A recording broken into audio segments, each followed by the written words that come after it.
Hey, welcome to our Explore God Q&A time. Just always want to say thanks for taking the time to listen or watch this.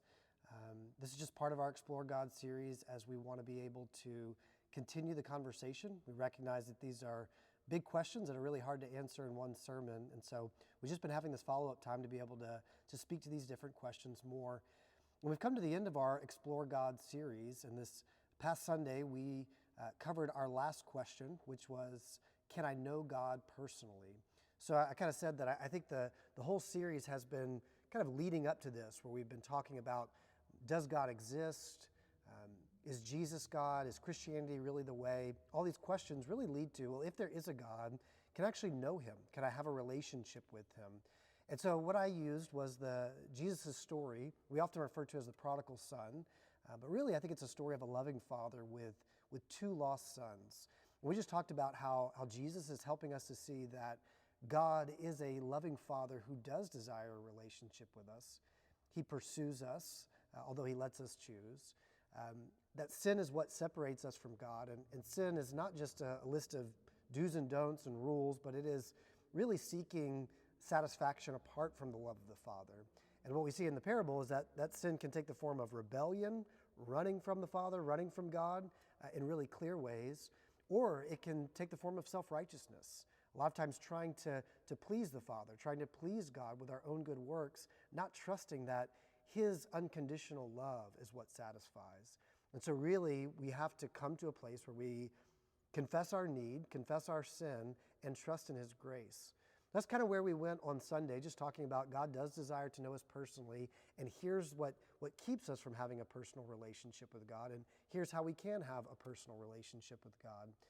Now, I don't have too much to speak to today. I think there's probably a little less questions on this type of question than some of the other questions, but there were just a few things in my heart that I wanted to share as we wrap up this question and wrap up this series. The first one is just when I talked about how God is a God who pursues us, but he is a God who lets us choose. That is something we see throughout Scripture, that people are constantly kind of told, this is your choice. Today is the day of salvation. You must choose to trust in God. You must choose to turn from your sin and place your faith in Jesus. And it's what we see in this parable, that the Father lets the younger son choose. He lets the older son choose. And I really just think it connects to something that's kind of been brought up throughout the series that we haven't spoken to really clearly, but just the fact of how could this loving God who's created all these people, if he really is a loving father, how could God send people to hell? That's a question people often ask, and I think we've kind of alluded to it throughout the series, but one of the ways that I think that we could just answer it most clearly is to say, when God sends people to hell, if you want to use that phrase, or when people spend eternity apart from God, it is because that was their choice.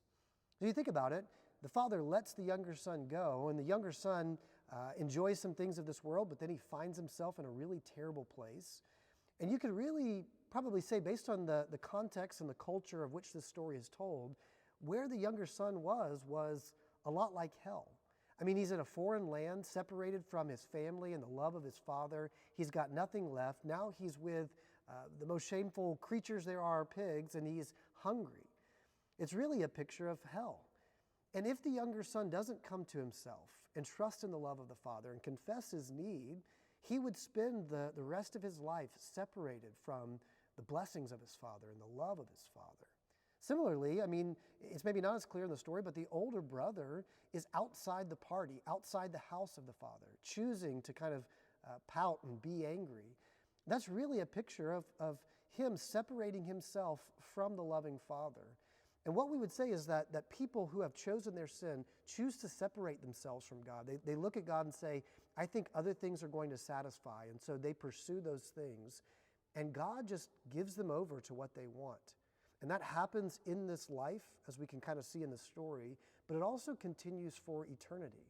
That really, when people go to hell, yes, God is judging them for their sins, but in a sense, God is also giving them over to what they've always desired, which is to be separate from him, to be apart from him.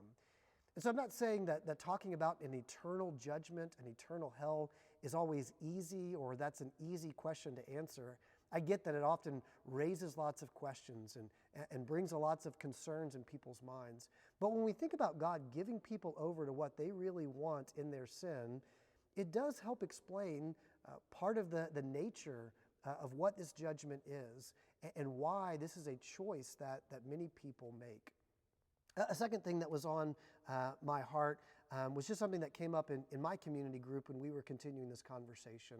And we were talking about trying to share this good news that you can have a personal relationship with God with other people.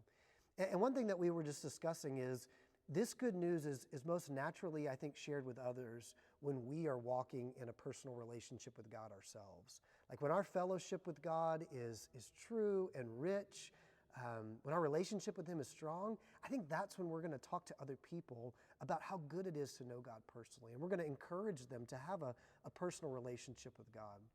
I'll just confess, my walk with God is not perfect. There's a lot of times whenever I don't have the relationship with God that I should. I'm not in fellowship with Him. I'm maybe not spending time in His Word to hear His voice. I'm not spending time in prayer to bring Him the things that are on my heart or in my life. And when that's happening, I tend to talk about God, I think, in more like theological ideas. Or I tend to share the gospel in more abstract ways. Like, oh, this is really, good news. You should believe in it. Oh, yeah, there's a lot of, facts to believe that God exists or that Jesus really rose from the dead. Those things are true, but I find that when I'm walking with the Lord in a very personal way myself, that's when I begin to speak of Him as a loving Father. That's when I begin to speak of Him as a friend. That's when I begin to speak of Him as I would any other maybe close relationship I have with my wife, with my children, with my friends and family. It's that there is this person in my life who has made an impact on me, and I want you to know about them. And especially if I believe that it can have an impact on your life as well.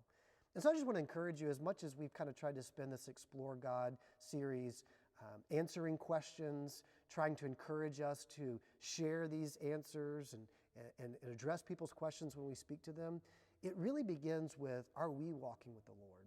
Are you knowing God personally in your daily life? I think when you are, that's when it's just going to overflow into natural conversations about other people knowing God personally and the transformation it can have on them.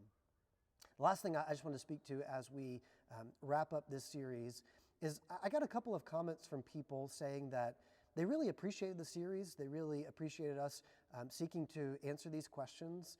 But they did say, these aren't the questions that I often hear. A lot of times people are asking me different questions when it comes to, Christianity and our faith. And I can understand that. And I'll confess, I didn't come up with these questions. They're kind of part of a bigger study that we are doing with other churches.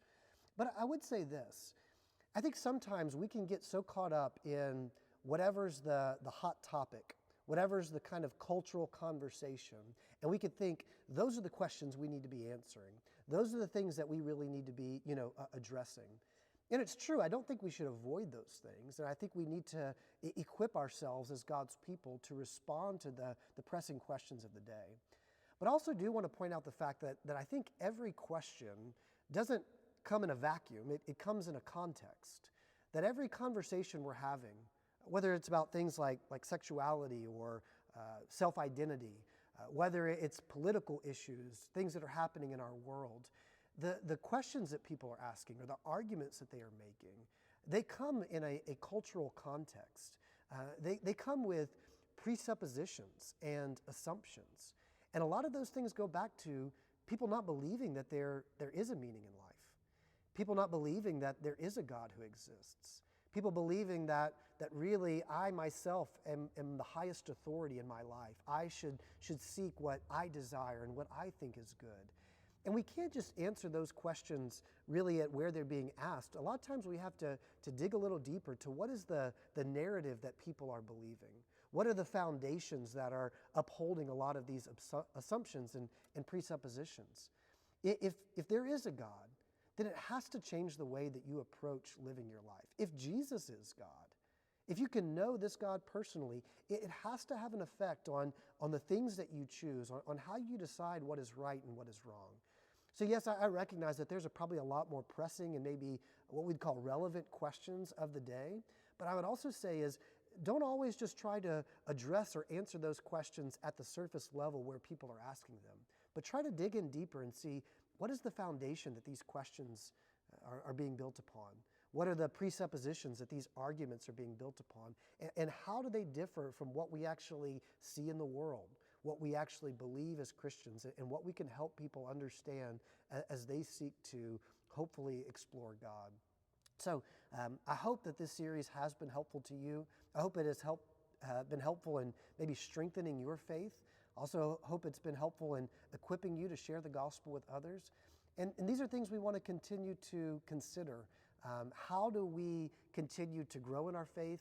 How do we continue to be equipped to answer the questions that people are asking and share the good news and the gospel with those who are around us? And so as this series ends, this is still a major focus for our church, and I hope that you'll still take the effort to join us on Sunday mornings and be connected in other ways that we might continue to grow as the people of God, and we might continue to carry out the mission that we believe God has given our church, to lead people to love and live for Jesus. So thanks for taking the time to join us, and we just pray that you would continue to carry out that mission in your life.